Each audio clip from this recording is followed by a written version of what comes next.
Back to clean news UP. चलिए देखते हैं उत्तर प्रदेश की 25 फटाफट बड़ी खबरों को। इससे पहले आप न्यूज को कहां से देख रहे हैं हमें कमेंट में बताना बिल्कुल ना भूलें। साथ ही हमारे फेसबुक पेज को भी फॉलो करें। फेसबुक पेज का लिंक डिस्क्रिप्शन में दिया गया है। अब चेराई होगा बोर्डिंग पास। वाराणसी एयरपोर्ट पर जल्द शुरू होगी डीजी यात्रा। लाल बहादुर शास्त्री अंतर्राष्ट्रीय एयरपोर्ट पर 1 दिसंबर से डीजी यात्रा की सेवा मिलने लगेगी। नागर विमानन मंत्री ज्योतिरादित्य सिंधिया दिल्ली से वर्चुअली उद्घाटन करेंगे। वाराणसी के साथ ही दिल्ली और बेंगलुरु एयरपोर्ट पर भी शुभारंभ होगा। हालांकि बाबतपुर हवाई अड्डा देश का पहला हवाई अड्डा होगा जहां सेवाएं एयरपोर्ट अथॉरिटी के अधीन संचालित हैं। डीजी यात्रा के तहत यात्रा करने वाले यात्रियों के लिए उनका चेहरा ही बोर्डिंग पास होगा। इससे यात्रियों को तमाम कागजात से छुटकारा मिलेगा और उनके समय की भी बचत होगी। UP NEET PG counselling mop up round का कार्यक्रम जारी।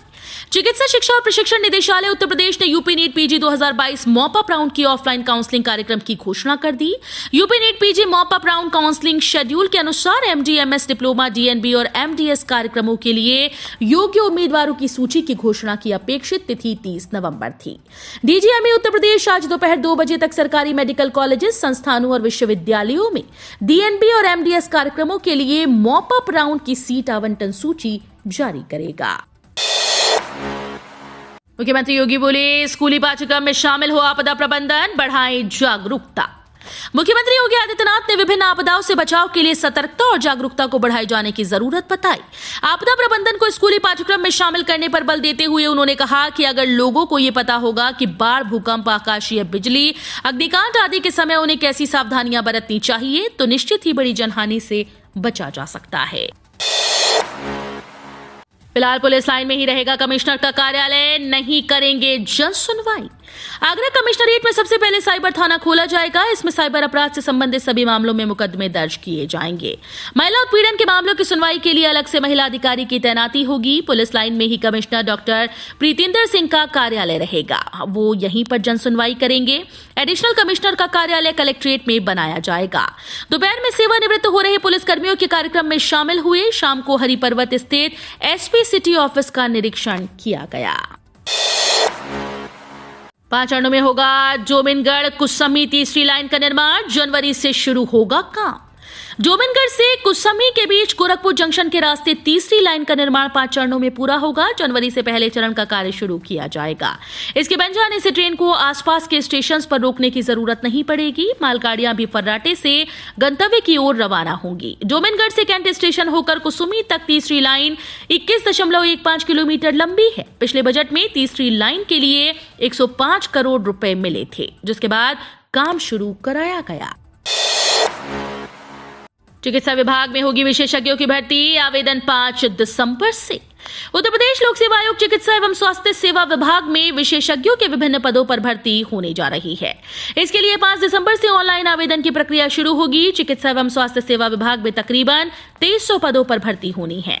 विशेषज्ञों के जिन पदों पर भर्ती होनी है उनमें gynaecologist, anaesthetist, paediatrician, radiologist, pathologist, general surgeon, general physician, ophthalmologist, orthopedician, ENT specialist, dermatologist, psychiatrist, microbiologist, forensic specialist एवं पब्लिक हेल्थ स्पेशलिस्ट के पद शामिल हैं। सीएम योगी ने 504 करोड़ की निवेश परियोजनाओं की सौगात दी। मुख्यमंत्री योगी आदित्यनाथ ने बुधवार को गीडा दिवस पर 504 करोड़ रुपए की निवेश परियोजनाओं का शिलान्यास और लोकार्पण किया। इसमें plastic park, readymade garment park और फ्लैटेड फैक्ट्री का शिलान्यास शामिल है। निवेश परियोजनाओं की शुरुआत से 3400 लोगों को रोजगार मिलने का दावा किया जा रहा है। सीएम योगी ने कहा कि इन परियोजनाओं से लोगों को रोजगार मिलेगा। डबल इंजन की सरकार में यूपी विकास रथ पर सवार है। गीडा सर्कल को शासन से मिली मंजूरी, जल्द होगी तैनाती। गोरखपुर जिले में बढ़ रहे पुलिस थानों के साथ अब सर्कल की संख्या भी बढ़ने जा रही है। जिले को अब 9 सर्कल में बांटा जा रहा है। अब तक 8 पुलिस सर्कल थे। गीडा के विस्तार को देखते हुए शासन से गीडा इलाके को अलग पुलिस सर्कल बनाने की अनुमति मिल गई। जल्द ही तैनाती की जाएगी। अभी तक गीडा थाना कैंपियरगंज सर्कल का हिस्सा था। अब कैंसर और एचआईवी रोगों की जल्द होगी पहचान। IIT BHU के फार्मास्यूटिकल डिपार्टमेंट में कैंसर और HIV जैसे रोगों की पहचान और उनके प्रगति जानने के लिए 29 नवंबर से 5 दिसंबर तक 7 दिवसीय प्रशिक्षण कार्यक्रम का आयोजन हुआ। Department of pharmaceutical IIT BHU के एसोसिएट प्रोफेसर एन साहू ने बताया कि ये कैंसर रोग पर आधारित एक सेमिनार है। इसमें फार्मास्यूटिकल डिपार्टमेंट की ओर से खरीदी हुई फ्लो साइटोमेट्री मशीन के माध्यम से ICT मुंबई के सहयोग से सजीव प्रशिक्षण दिया जाएगा। कार्यक्रम का आयोजन प्रतिदिन 2 चरणों में होगा, जिसमें पहले चरण में सभी प्रतिभागी विशेषज्ञों के संग एक्सपर्ट टॉक करेंगे और उन्हें दूसरे चरण में मशीन में सजीव प्रशिक्षण दिया जाएगा। शिक्षकों के लंबित एरियर का होगा तत्काल भुगतान। अनुसूचित जाति जनजाति पिछड़ा और अल्पसंख्यक शिक्षक महासभा का जिला सम्मेलन बिशप मंडल इंटर कॉलेज में हुआ। सम्मेलन में पुरानी पेंशन बहाली, शिक्षकों के लंबित एरियर का भुगतान, शिक्षकों के मूल्यांकन, पारिश्रमिक और कक्ष निरीक्षक के कार्य का भुगतान, वित्त विहीन शिक्षकों की सेवा नियमावली जैसे मुद्दे छाए रहे। DIOS ने आश्वासन दिया कि मेरे स्तर के मुद्दों का शीघ्र निस्तारण किया जाएगा। पूर्व शिक्षक विधायक प्रत्याशी डॉक्टर राजेंद्र कुमार और प्रांतीय उपाध्यक्ष डॉक्टर छोटे लाल ने शिक्षकों की समस्याओं के समाधान के लिए संघर्ष का आह्वान किया। रेलवे की तर्ज पर बस यात्रियों से भी लेंगे फीडबैक। रेलवे की तर्ज पर अब बस यात्रियों से भी उनके अनुभव, सुझाव, शिकायतें ली जाएंगी। यहां तक कि बसों की सर्विस, कर्मचारियों के व्यवहार को लेकर भी यात्रियों से फीडबैक लिया जाएगा। ये व्यवस्था सिटी बस के यात्रियों के लिए की जा रही है। इसके लिए क्षेत्रीय प्रबंधक कार्यालय में हाईटेक कंट्रोल रूम बन रहा है। कंट्रोल रूम से यात्रियों से सीधे संपर्क और संवाद की तैयारी है। कंट्रोल रूम का नंबर प्रसारित किया जाएगा। बस अड्डों पर बोर्ड लगाकर यात्रियों को बताया जाएगा कि दिक्कत होने पर कंट्रोल रूम से संपर्क करें। शनिवार को खुलेंगे पासपोर्ट केंद्र। क्षेत्रीय पासपोर्ट कार्यालय लखनऊ के अंतर्गत आने वाले सभी सेवा केंद्र शनिवार को खुलेंगे। इसके अलावा डाकघर सेवा केंद्र भी खुले रहेंगे। इस दौरान आवेदक सामान्य और तत्काल दोनों ही श्रेणियों में नए आवेदन कर सकते हैं। जैव ऊर्जा संयंत्र लगाने पर निवेशकों को मिलेगा अनुदान। प्रदेश के नगर विकास और ऊर्जा मंत्री A.K. शर्मा ने कहा कि प्रदेश में ऊर्जा एवं अतिरिक्त ऊर्जा स्रोत की 2 ऊर्जा नीतियों को लागू किया जा रहा है। इनसे प्रदेश की ऊर्जा जरूरतों को पूरा करने में सहयोग मिलेगा और कार्बन उत्सर्जन में भी कमी आएगी। इन नीतियों के लागू होने से किसानों की आय बढ़ेगी और ग्रामीण अर्थव्यवस्था सुदृढ़ होने के साथ ही रोजगार के अवसर सृजित होंगे। सीनियर सिटीजन को मिलेगा 2 लाख रुपए तक का बीमा, कई और मुफ्त लाभ भी। कैनरा बैंक पेंशन खाता धारकों के लिए ऋण सुविधा प्रदान करता है। बैंक ने अपनी वेबसाइट पर कहा कि कैनरा पेंशन प्रोडक्ट के तहत मासिक पेंशन का 10 गुना तक अधिकतम 2 लाख का ऋण दिया जा सकता है। बैंक खाता धारकों को पूर्ण गोपनीयता प्रदान करते हुए मामूली शुल्क पर वसीयत लिखने और निष्पादक सेवा में सहायता भी प्रदान करता है।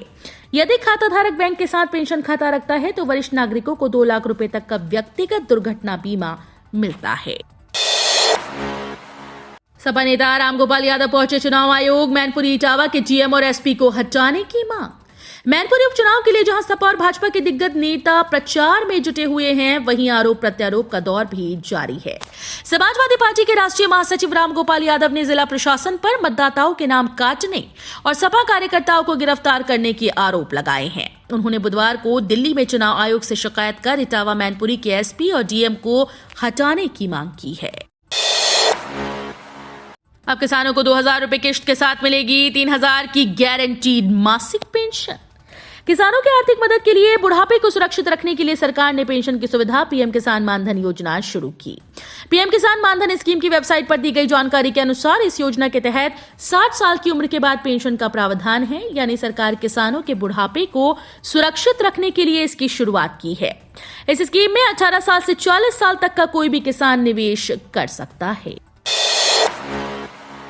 कर्मचारियों के लिए महत्वपूर्ण खबर, सेवानिवृत्ति आयु में 2 वर्ष की वृद्धि पर बड़ी अपडेट। 60 वर्ष में रिटायर होंगे कर्मचारी। कर्मचारियों के लिए महत्वपूर्ण खबर सामने आ रही है। एक तरफ जहां पूरे देश भर में सेवानिवृत्ति आयु बढ़ाए जाने को लेकर मांग तेज हो रही है, कई राज्यों के द्वारा अपने अधिकारी कर्मचारियों की सेवानिवृत्ति आयु को बढ़ाने पर महत्वपूर्ण फैसला दिया गया है। हाल ही में केरल में कर्मचारियों की सेवानिवृत्ति आयु को बढ़ाया गया था। हालांकि विपक्ष के विरोध के बाद इसे वापस ले लिया गया। अब आयुर्वेद चिकित्सकों की सेवानिवृत्ति आयु पर सुप्रीम कोर्ट ने बड़ा फैसला किया, जिसके बाद यह स्पष्ट हो गया कि फिलहाल आयुर्वेद चिकित्सकों की सेवानिवृत्ति आयु 60 वर्ष ही रहेगी। बड़ी खबर, जल्द IRCTC से आधार कार्ड को लिंक करें, मिल रही ये स्पेशल सर्विस। भारतीय रेलवे खानपान और पर्यटन निगम के माध्यम से यात्रियों के द्वारा प्रतिमाह 24 टिकट आरक्षित किए जा रहे हैं। इसके लिए उन्हें यह सुनिश्चित करना होगा कि इनका आधार कार्ड IRCTC से लिंक हो। जिन लोगों ने अपनी IG लिंक नहीं कराई वो महीने में केवल 12 टिकट बुक कर सकते हैं। इस बदलाव से पहले जिन यात्रियों की IG लिंक नहीं थी वे हर महीने केवल 6 टिकट बुक कर सकते हैं। इन किसानों की अटक सकती है 13वीं किस्त। हाल ही में केंद्र सरकार ने पीएम किसान योजना के सभी लाभार्थियों के लिए अपने पीएम किसान खाते की eKYC कराना अनिवार्य कर दिया है। सरकार ने पीएम किसान खाते की eKYC कराने के लिए आखिरी तारीख 31 जुलाई 2022 तय की।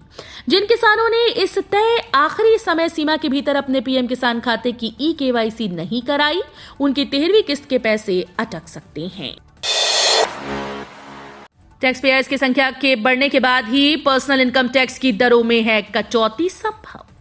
जब तक देश में टैक्स देने वालों की संख्या में बढ़ोतरी नहीं होती तब तक पर्सनल इनकम टैक्स की दरों में कमी की गुंजाइश बेहद कम है। राजस्व सचिव तरुण बजाज ने कहा कि देश में टैक्स पेयर्स की संख्या के बढ़ने के बाद ही केंद्र सरकार पर्सनल इनकम टैक्स के दरों में कमी करने पर विचार कर सकती है। मीडिया रिपोर्ट्स के मुताबिक टैक्स की दरों में कमी करने पर तरुण बजाज ने कहा कि सबसे पहले टैक्स टू GDP के अनुपात को बढ़ाए जाने की जरूरत है। उन्होंने कहा कि देश में 7 से 7.5 करोड़ टैक्स पेयर्स हैं, जिनमें केवल 25% लोग ही टैक्स का भुगतान करते हैं। इस योजना में जमा करें 200 रुपए, फिर एक मुश्त मिलेंगे 6 लाख से भी ज्यादा। रेकरिंग डिपॉजिट योजना में अगर आप हर महीने 6,000 रुपए यानी 200 रुपए प्रतिदिन की राशि जमा करते हैं तो 90 माह के बाद यानी 7.5 साल बाद आपको 6,76,000 रुपए से भी ज्यादा की रकम मिलेगी। आप 5,40,000 रुपए निवेश के रूप में जमा करेंगे। इसके बाद स्कीम के मैच्योर होने पर आपको रिटर्न के रूप में 1,36,995 रुपए मिलेंगे। ऐसे आपको 90 माह के बाद कुल 6,76,995 रुपए मिलेंगे। इस तरह आप रेकरिंग डिपॉजिट में निवेश कर लाखों रुपए कमा सकते हैं। सपा RLD पर योगी का वार।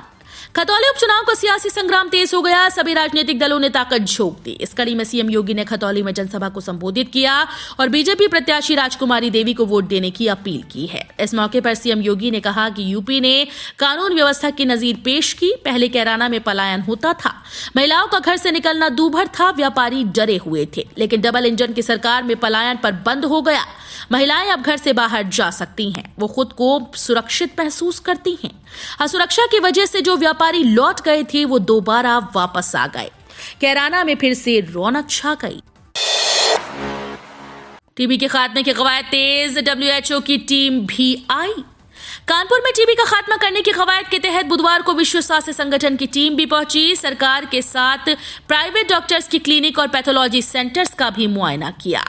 टीम ने टीबी मरीजों का इलाज कर रहे डॉक्टर्स को सलाह दी है कि अब रोज रिपोर्टिंग देना अनिवार्य है। प्रदेश सरकार के साथ WHO को भी रोज मॉनिटरिंग करेगा ताकि इस बीमारी पर कंट्रोल किया जा सके। WHO ने इस पर अभी से तत्काल इस व्यवस्था को लागू कर दिया है। पोषण योजना के तहत टीबी मरीजों को 500 रुपए की आर्थिक सहायता तत्काल दी जाएगी। मुस्लिमों का वोट खत्म करना चाहती है सरकार। अपने बयानों के लिए चर्चा में रहने वाले सपा के वरिष्ठ नेता पूर्व मंत्री आजम खान ने बुधवार को फिर से एक विवादित बयान दिया। आजम खान ने कहा कि मेरे वोट के अधिकार को समाप्त कर सरकार एक टेस्ट करना चाहती है, तजुर्बा करना चाहती है, ये देखना चाहती है कि देश की दूसरी बड़ी आबादी को इस अधिकार से वंचित किया जाएगा तो क्या प्रतिक्रिया होगी। उनका इशारा दूसरी सबसे बड़ी आबादी यानी मुस्लिमों को वोट के अधिकार से वंचित करने को लेकर था। लाखों महिलाओं के लिए पुलिस कमिश्नर लक्ष्मी सिंह का संदेश, 24 घंटे मिलेगी सुरक्षा, बनेगी नसीब। स्ट्रीट क्राइम हो या संगठित अपराध हो, साइबर ठगी या फिर यातायात संबंधी समस्या, गौतम बुद्ध नगर के नवनियुक्त पुलिस कमिश्नर लक्ष्मी सिंह ने सभी मुद्दों पर चार्ज लेने के बाद बुधवार को खुलकर बात की। सेक्टर 108 स्थित पुलिस कमिश्नर कार्यालय के सभागार में आयोजित प्रेस वार्ता में यातायात व्यवस्था को मजबूत करने और महिलाओं को सुरक्षित माहौल प्रदान करने पर उनका जोर रहा। पुलिस कमिश्नर ने कहा कि दिल्ली से सटे होने सहित कई लिहाज से महत्वपूर्ण होने के कारण जिले में कमिश्नरेट प्रणाली लागू 3 साल पहले की गई थी। तो ये थी आज की 25 फटाफट बड़ी खबरें। अगर आपको न्यूज पसंद आई हो तो वीडियो को लाइक और शेयर जरूर करें। धन्यवाद।